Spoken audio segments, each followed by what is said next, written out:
Hello and welcome back to Match 1. This is Old Man Poole. We've won the dice roll. We're going to take advantage of that. Hey, we got some creatures, and we got some lands. I'm happy with that. Let's go ahead and keep.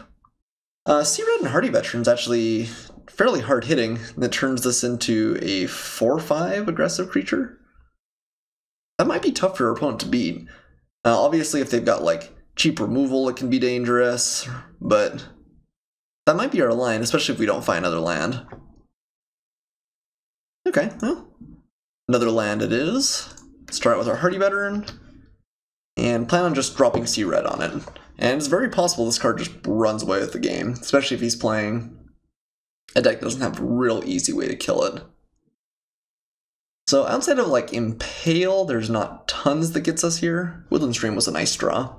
It's another land that lets us play one of our 4s, but we can also play Sea Red. It's our turn, so -2/-2 doesn't blow us out, which is nice. Yeah, actually Hardy Veteran and Sea Red's a pretty nice little combo. Let's go ahead and attack. Take my opponent down to 16, and we're off to the races. Needletooth Raptor doesn't have the opportunity to be incredibly proactive, but it's not bad. We'll probably play Thrasher Raptors first, and then follow it up with Needletooth and try and swing as a 5/3 the next turn. It's very possible if my opponent just looks at his hands like, I just can't interact with this, though. Penalty Border, not going to be quite enough. Has to take a couple points of damage even on top. Alright, Aggressive Urge probably is going to be nice down the road. Might help us get through with our Sea Red. Although, right now he probably has to have Impale, realistically. Play a Thrasher Raptors, and pass back. So even if he has Impale, next turn we get to play Needletooth Raptors, swing with Thrash, get through for a couple more points of damage, and then with Unfriendly Fire in our hand, our opponent's only at 4 life.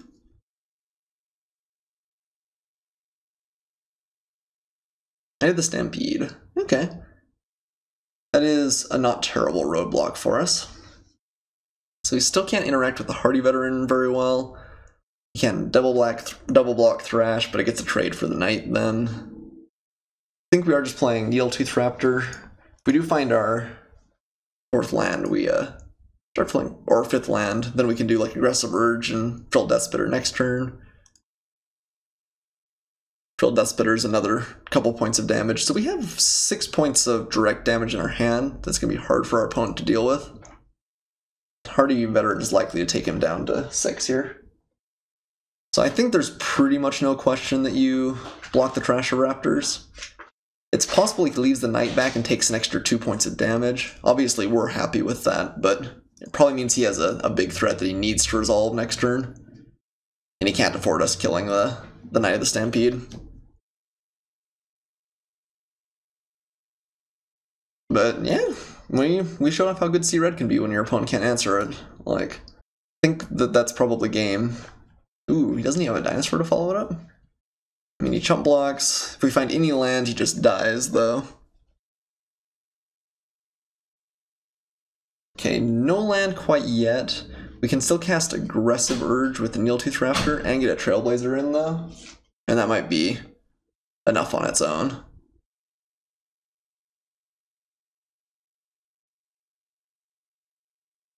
So you definitely, I think, want to block the Needletooth Raptor here, giving him the opportunity to not get completely destroyed. I think we will cast Aggressive Urge. He has removal here. It's a little bit of a blowout, but if not, it's very good, keeping the Needletooth alive. And if he does have removal, I kind of wouldn't mind him using it on this rather than the Goblin Trailblazer. Alright. Nope, complete blowout incoming.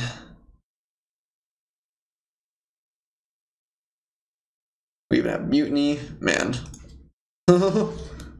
This has been a brutal game. Snapping Sailback. Interesting. You didn't play that earlier?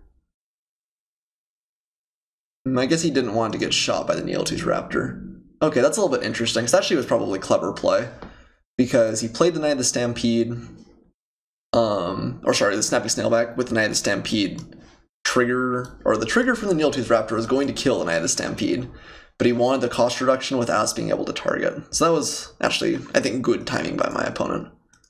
And yeah, I guess the Sailback just didn't have real good blocks. I wouldn't be surprised if my opponent's just dead here. Again, any land puts him to dead. He has to be able to block the Hardy Veteran.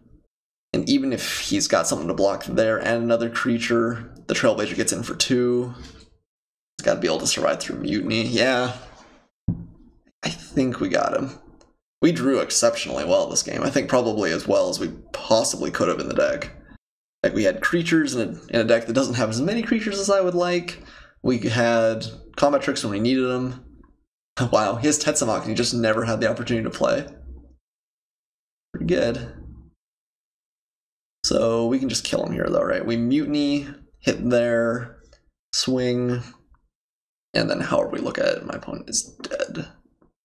So we'll have Tetsamok, deal damage to the Snapping Sailback. Ooh, well, that's going to be hard going forward. Tetsamok is a super dangerous card, but maybe we'll have a good aggressive start and we won't get destroyed by it. Unfortunately, we were kind of scraping for playables as it was. I'm not sure there's anything we can really afford to change here. I wonder if another aggressive urge is better than the Ryle. And being able to do Ryle, even without my opponent having any choice on blocks, is kind of nice. I think we're just going to run it back. Again, I think there's a lot of bad draws this deck could have, including just one where you get flooded. Yeah, I think we got to mulligan this. Too many chances of just not doing anything. It's even worse. And I guess we keep this one. Not happy. It's not a bad draw though. Arch Varazka's pretty bad if you have mulligan too, because it means you're a lot farther off Ascend a lot of the time. I guess would I rather have this hand or my 7 card? Probably rather have my 7 card and hope to draw into something. But can't do anything about it now. We will have an Araska Frillback next turn, but his 2-drop deals with that pretty well. Alright, we'll take down 2. Maybe no follow-up? Alright, well, he's got at least one more land. That probably means he's got another play. Then we start to be pretty far behind pretty fast. Needletooth Raptor does have good comeback potential. Gleaming Barrier. I think we're happy to see my opponent playing that. We did have a very aggressive start last game, but I think it was not going to be... we're not going to customarily be that aggressive. So, Gleaming Barriers, I don't think something you really want against our deck. My opponent's hoping to play a slow game, though. I mean, assuming he doesn't have Tetsamok, the Arch could do some pretty good work. If he taps 1 black reveals here, I think the game's over, but...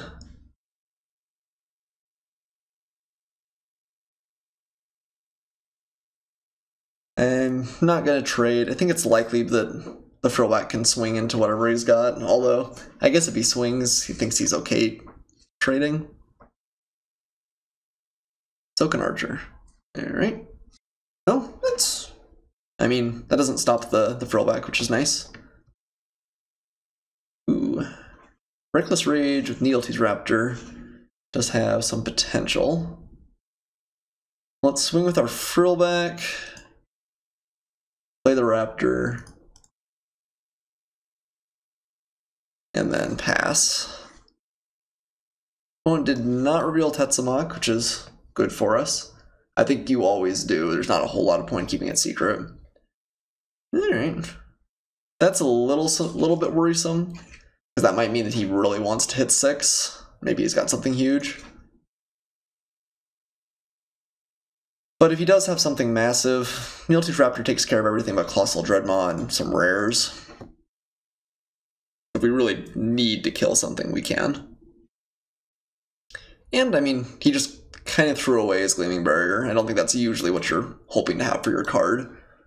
So, yeah, we're mising some card advantage back.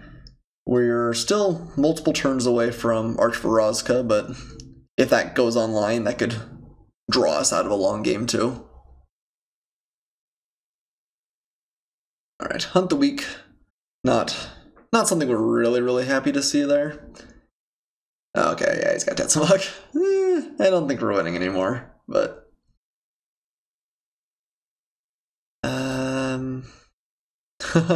Sea-Red with Needletooth Raptor is pretty good, but... Oh man.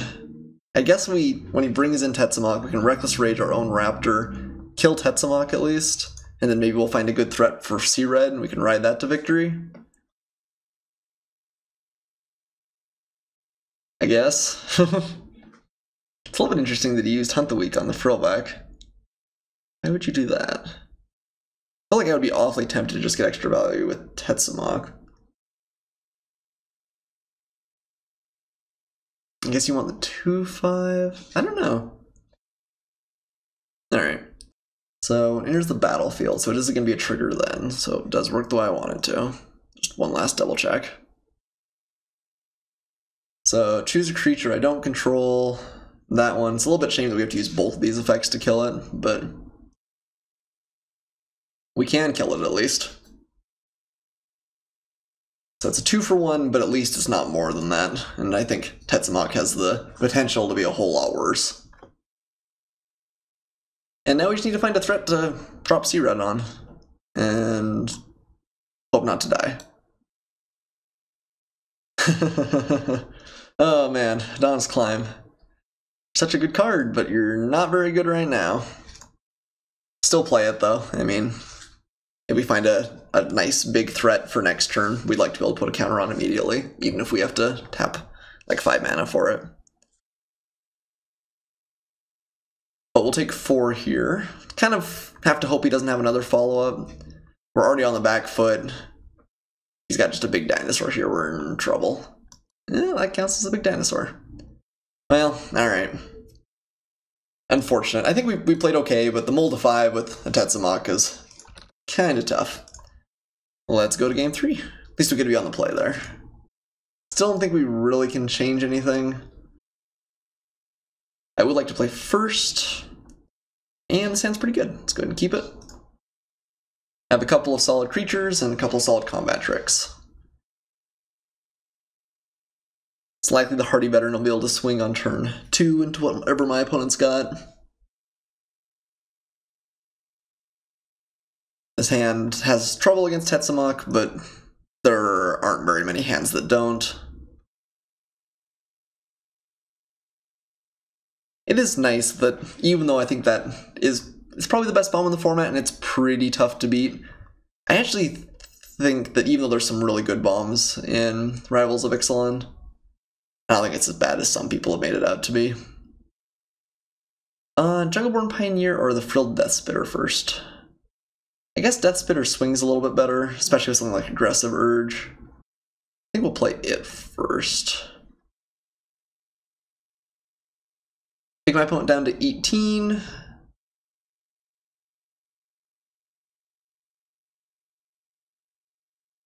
I mean, there are some very good bombs, but there's also a lot of solid removal in the format.